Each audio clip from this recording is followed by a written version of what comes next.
Hey there, everybody. It's me, Esther Bartkiw. I am here today. We're going to do some conscious talk, maybe like almost a little mini session. I want to create some awareness with you. The question we're going to look at is, do you consider yourself to be an asset? And the Oxford Dictionary says an asset is something useful or valuable. Now, in personal growth, spiritual development areas, we often approach the subject by saying things like, do you consider yourself to be worthy, deserving, able, capable, good enough? All right. But I am using the word asset today, which is more like a financial term, because I feel that sometimes when you're always approaching a subject head on the same way over and over and over again, that you can miss some things. And if you look at a subject from a different lens, a different perspective, I say coming in the back door, coming in through the basement, climbing in through a window, a different perspective, sometimes we can discover things that were in our blind spot we didn't see before. So today I'm going to use that word asset. All right.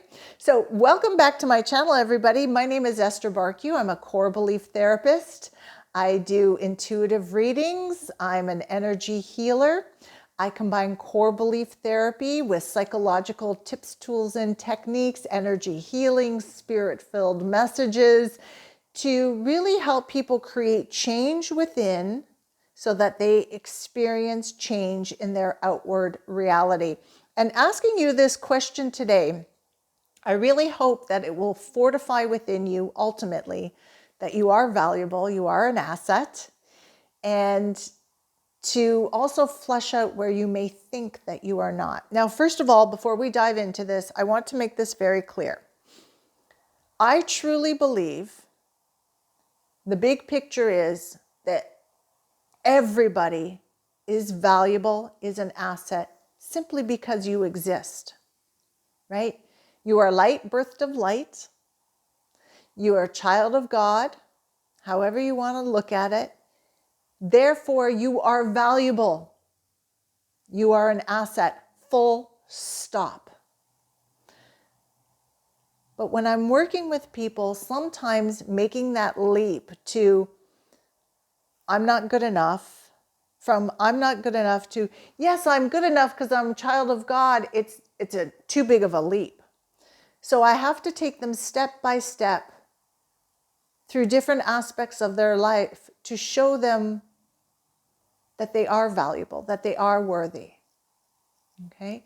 So when they say to me, oh, yes, I take my neighbor, she's elderly, I take her for appointments, I clean the snow from her walk, I invite her over for a cup of tea, and I'm like, wow, you're really valuable to her. You are valuable. And they're like, oh, I didn't think about it that way.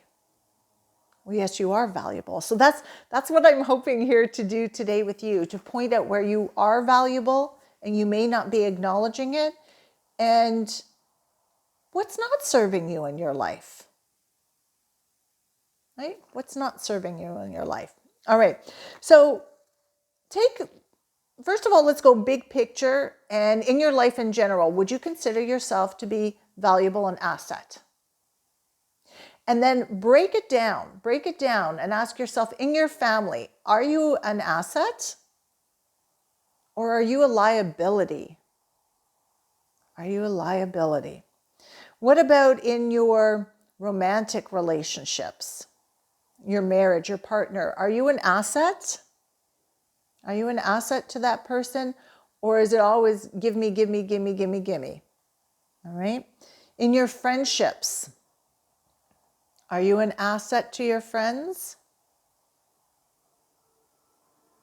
What about at work? Are you an asset to work, your employer, your colleagues?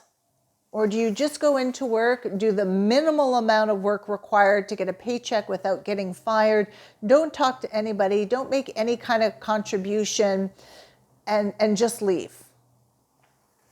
Are you an asset at work? What about in your business? I know a lot of you have businesses. Are you an asset to your clients? Are you an asset to Your service providers. I have a service provider. I've been working with him for a very long time, Marcus. He does all my web work. I know I'm an asset to him. Every month I give him work, allows him to do something he loves. I pay him in a timely manner. I provide him money. We have a lot of good back and forth, give and take. We respect each other. He's an asset to me. I'm an asset to him.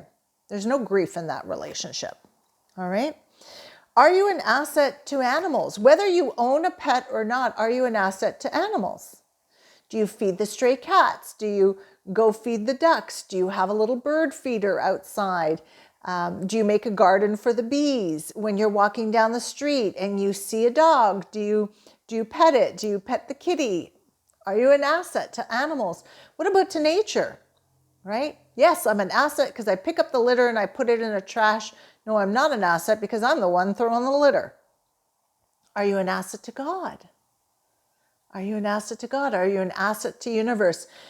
For me, an asset, this is my personal definition. An asset to the universe is somebody who says, life is a gift and I'm going to make the most of it. I'm going to make the most of it, not squander it away. A Christian might say, yes, I'm an asset to God because I witness for Christ, or I'm a soldier for God, or I do my very best to be an example of love here on earth. So yes, I'm very much an asset. I preach, I sing in the choir, whatever it might be. Okay? So do you consider yourself to be an asset, to be valuable? And you might be getting some answers right here, right now. This might be something you want to do on your own and take more time with it to really see how valuable you really, really are. You may also have a few moments where you say, wow, I could make some more positive changes here. Okay? The next piece I want you to look at is what in your life, whether it's a material item, a person or a situation, is an asset to me, and what am I holding on to that is not an asset? And if I'm holding on to something that is not an asset, why am I holding on to it? What is the benefit of that? Okay, this is a really good exercise to do if you want to go through your home and clean out the clutter, right? That technology that is outdated, I never use, I'm not going to use. The broken chair, the broken appliance, the dishes with all the chips in it, the clothes with the holes in it, the outdated cosmetics and makeup. What's an asset and what's not an asset? Now, the nuance here might be, I might go into your closet and come out, what is this ratty t-shirt? And you say, well, no, that's actually an asset to me, Esther, because I use that when I'm painting and I'm cleaning so I don't get any of my other t-shirts dirty. And I'm like, oh, good asset.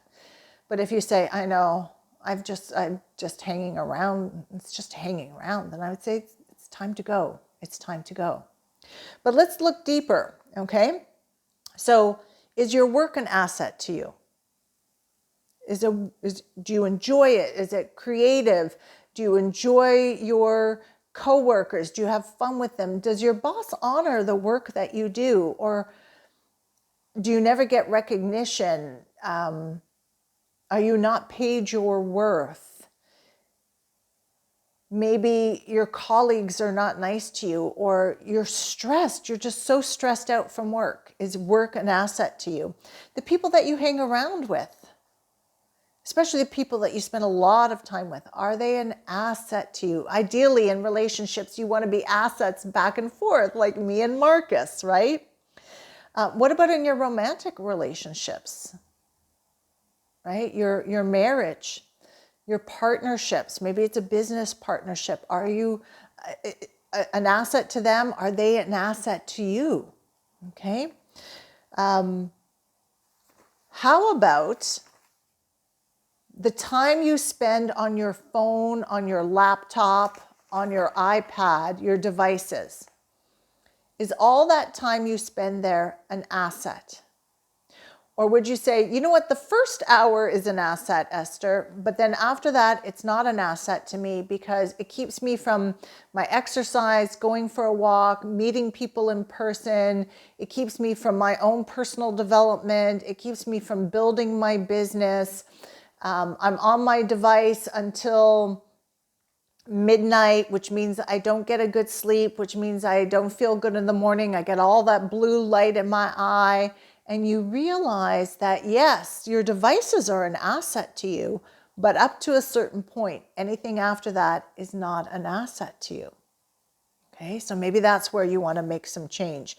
Now, we head into my territory, right? What about your beliefs? What beliefs and thoughts are an asset to you? Supportive of you, supportive of living the life that you want. What practices, what behaviors, what routines? We all have routines in our life. When is the last time you looked at your routine to see if it was supportive?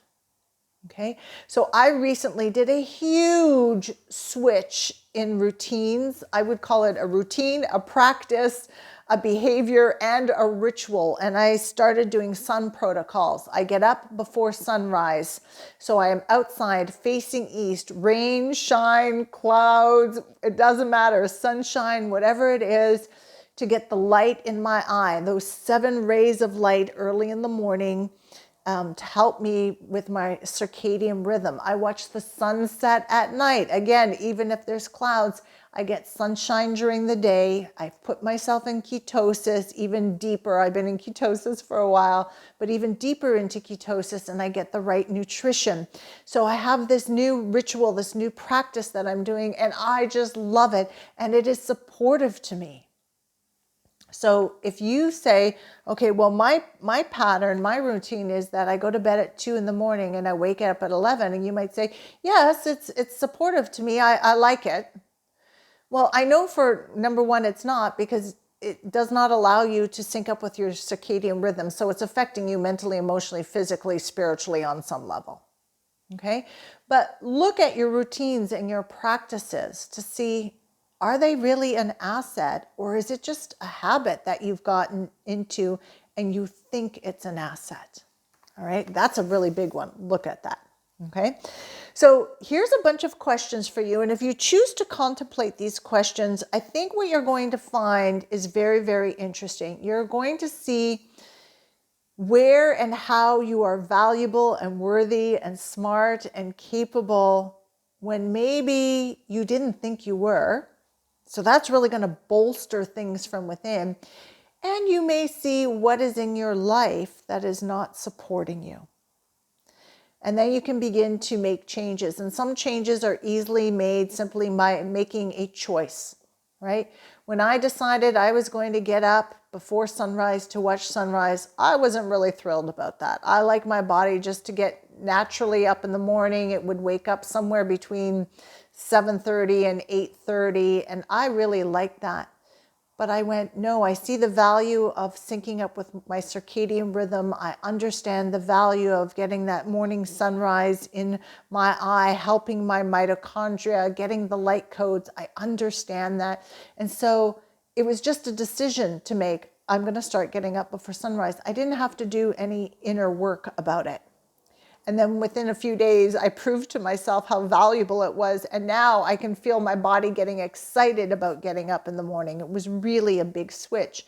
Some of you may need to do work on your limiting beliefs, whether you do it on your own or you get someone like me to help you with. If you discover, wow, I've got some patterns here, I've got some beliefs I need help with, Esther, please reach out to me. That's my specialty. I'll put a link below. You can check with me about my core belief sessions. But here's something I want you to consider. Right now, I have a special offer on the future self-manifesting process. Okay. And I did a video about it previously. I'll put a link to that video below so you can look at it.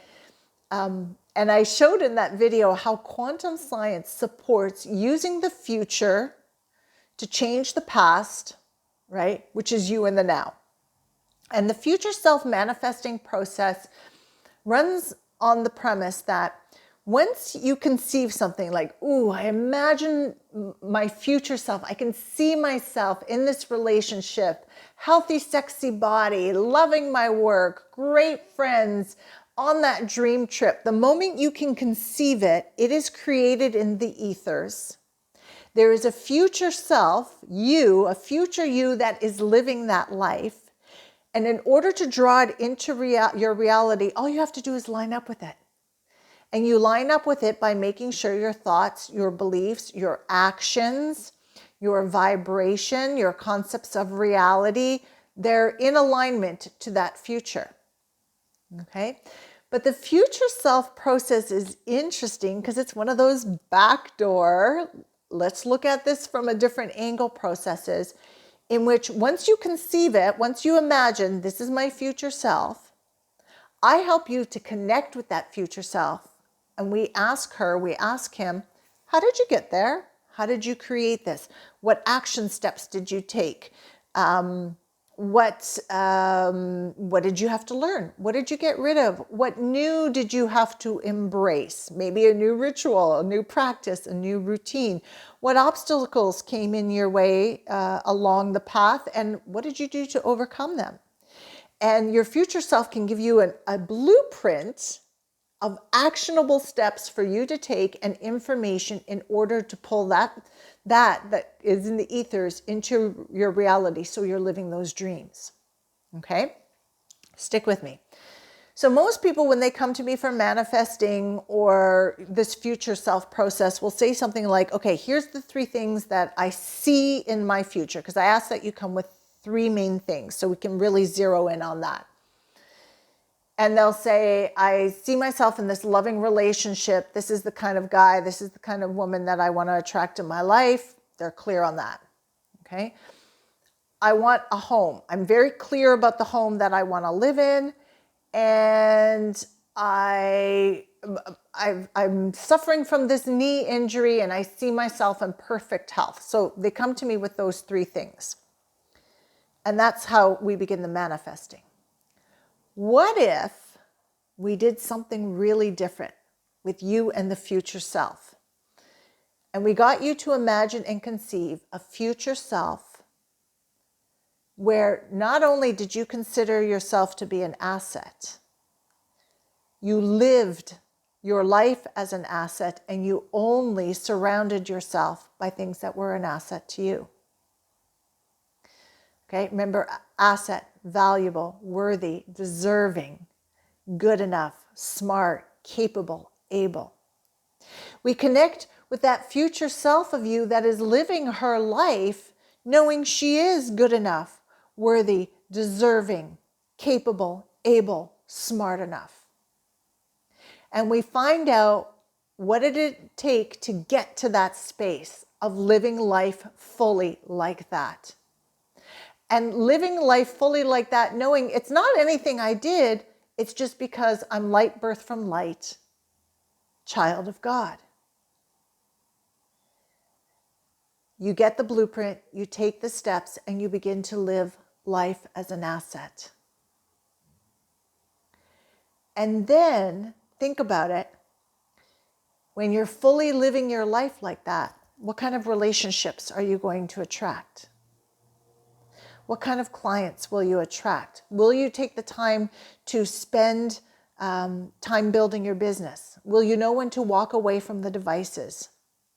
Will you make sure that you have time to walk and exercise and get proper nutrition? Will you meet me outside to watch the sunrise in the morning so you can get the light in your eye?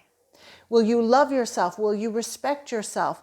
Will you honor yourself so much that you're willing to be of service, but you will know when to say no and put up boundaries when need be? That it's going to be easy for you to identify what is valuable, what is an asset in your life and what is not, and make changes. So think about that. The Future Self process runs at this special offering until December 5th, 2021. You can come to me and you can say, Esther, these are the 3 things that I want to create in my life. I already see it in my head. It's perfectly fine if you say, I see myself earning $200,000. I see myself writing a book. I see myself on my dream trip. I see myself looking hot and sexy. We can work with all of that. I love it. This is what we usually do. Or maybe this time you're going to say,